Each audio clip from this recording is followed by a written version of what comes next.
Section 4 deals with forced saving and the self-destructive nature of the artificial booms credit expansion causes.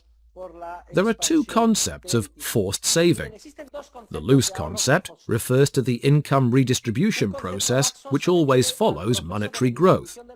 I illustrated this to you here in class in the last course with a simulation game, and I give the same demonstration each year. I bring in some cash, a roll of bank bills, and we design two different plans for injecting money into society, which, for our purposes, we suppose consists of the members of the class. We begin with Friedman's famous helicopter drop, which is actually a copy of an argument used centuries earlier by David Hume. The argument involves the equal, uniform distribution of newly created money among all citizens. Regarding this process, Hume asks what would happen if all British citizens woke up one morning to find the cash balances in their pockets had doubled. Would they be wealthier? Would the quantity of capital equipment, tractors, factories and consumer goods, etc. have increased? No. People would simply have more monetary units. Everyone would be making purchases with those monetary units, and eventually the effect would be that the purchasing power of the monetary unit would fall, and prices would rise. Everyone would be in more or less the same situation as before. Authorities, economic theorists and central bankers never think of suggesting an injection of money distributed equally among all citizens, and it would be extremely easy to do. Banks would simply be instructed to double everybody's balances. The trick behind monetary injections lies in the fact that when they take place, only a few people initially receive the new money. It is injected into specific gaps in the economic system, and in the simulation game, specific students receive it. And in an intratemporal view, so to speak, of the economic process, these students perhaps correspond to particular sectors. A few subsidies here, a few builders there, granted loans in some specific place. And in the case of an intertemporal process, which gives rise to a bubble and later a crisis, those who benefit are the privileged people who first receive the newly created loans. A process of income redistribution follows, because those who first receive the new purchasing power are able to acquire productive factors and consumer goods and services at prices that do not yet reflect the whole impact of the injection of new money.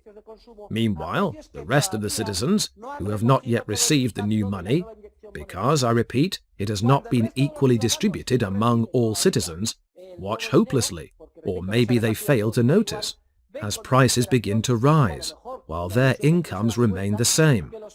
In short, there is a process of income redistribution, in which some people, the first to receive the new monetary units, come out ahead at the expense of the rest of the citizens, who lose out. So, all of these people who are harmed illustrate what we could conceptualize or define as forced saving in a loose sense. All of the citizens who do not receive the money initially, and who watch as the purchasing power of their monetary units drops and drops, are forced to save. They cannot buy as much as before, while others benefit, because they are the first to receive the money. So the loose concept of forced saving entails this process of income redistribution.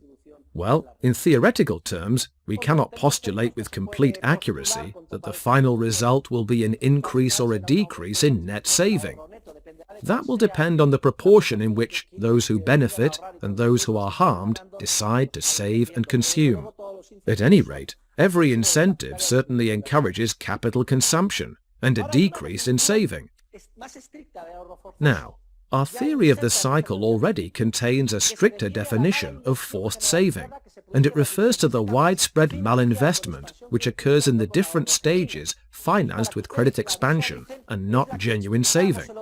To give you a visual idea, I explained this malinvestment the other day using charts with shaded bars, corresponding to new, previously non-existent stages financed with credit expansion, the 6th and the 7th stages, and to the widening of existent stages that were relatively more distant from consumption, the 4th and the 5th stages.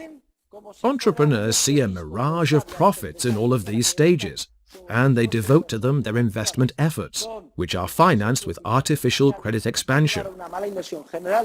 Widespread malinvestment results and gives rise to forced saving in a strict sense. And in the end, the market, which is highly efficient in dynamic terms, inevitably uncovers this malinvestment embodied in forced saving and reverses it via the 6 processes we have studied. First with a financial crisis in fractional reserve banking, and then a deep economic recession.